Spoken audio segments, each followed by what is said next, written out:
So how do you feel?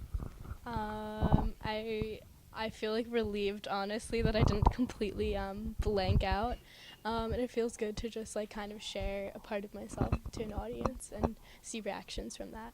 Mm-hmm. Wonderful. So you discussed the power of hmm words. Is there anything further that you'd like to share? I think just the importance of.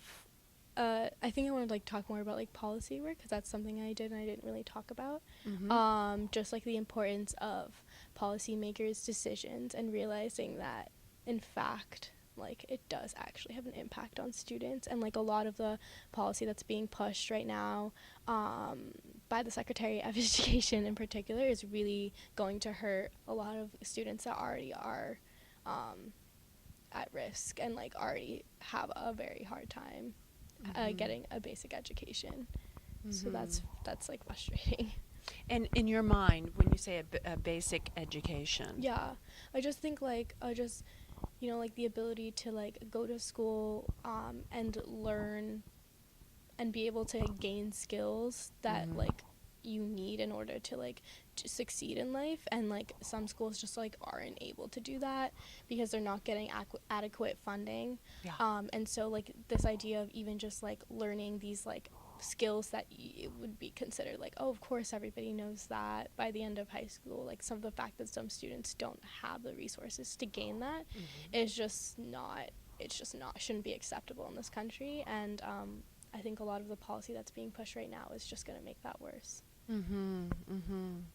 In the future, what do you envision as positive in terms of education?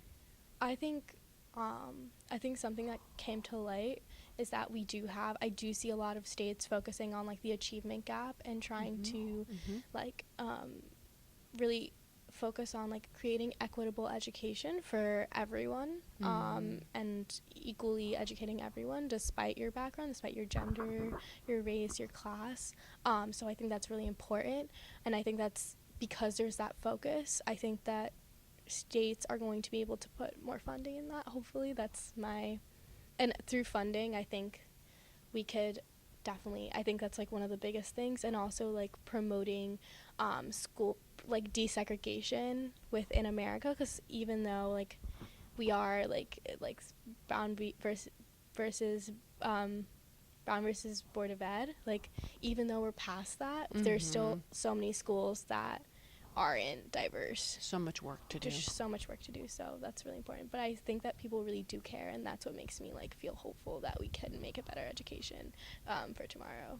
Mm-hmm.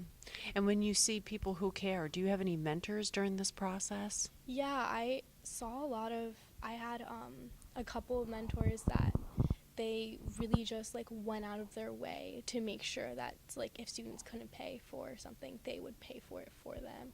Like if Mm-hmm. students couldn't pay for a textbook, they would do that for them. Like to Mm-hmm. see principals just like do everything they can and with like Mm-hmm. a sense of urgency, like did make me feel like a sense of hope while I was like on time of policy and like seeing all these things, because there are people that really do care and that are like changing like lives in a positive way, Mm-hmm. so that's really important.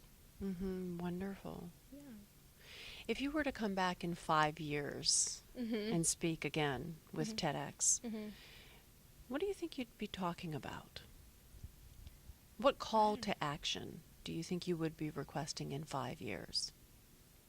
I think I'd have to see kind of where our policy is, because 5 years, I'm pretty sure like our policy is going to be so different on a lot of things just because like the change in leadership recently. Mm-hmm. um I think I'd probably talk about something like right now I'm like really interested in like immigration, Yes. and like when DACA was like taken like away, I just like remember my friends, like one of my friends went into a room crying, and like the fact that we recently had a campaign at my school, where one of the students' fathers got detained, and like there was a campaign to get him out, and we got the Yale School of Law involved as well, and like to see the fact that she was like, I like have done like I like was like an amazing student, like I did this so my family could have a better life and that doesn't matter, like that just really like was terrible to hear my like classmates and my friends say things like that. So that's something that I would be interested in looking to work on, I think, in the future. In 5 years. Yeah, like in 5 years. And I'm going to take you out now.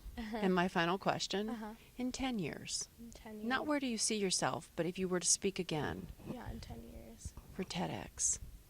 That's a lot. That's a really long time. It'll happen. It's coming. Yeah, I know. That's so crazy to think that it'll come. No idea. Maybe like. You spoke about the power of words today. Yeah, maybe I'll talk about something like, I think I'm always going to talk about equality in some way. Yes. So I'll definitely talk about like equity in some form or another, whether that be like public health related or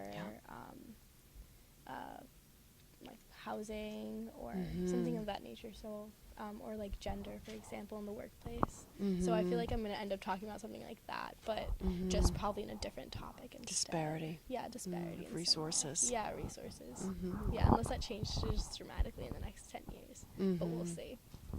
Wonderful. Yeah. Well, thank you for sharing your message. Yeah. It's very powerful. Yeah, thank you. Good to meet you. Good to meet you as well. Very good.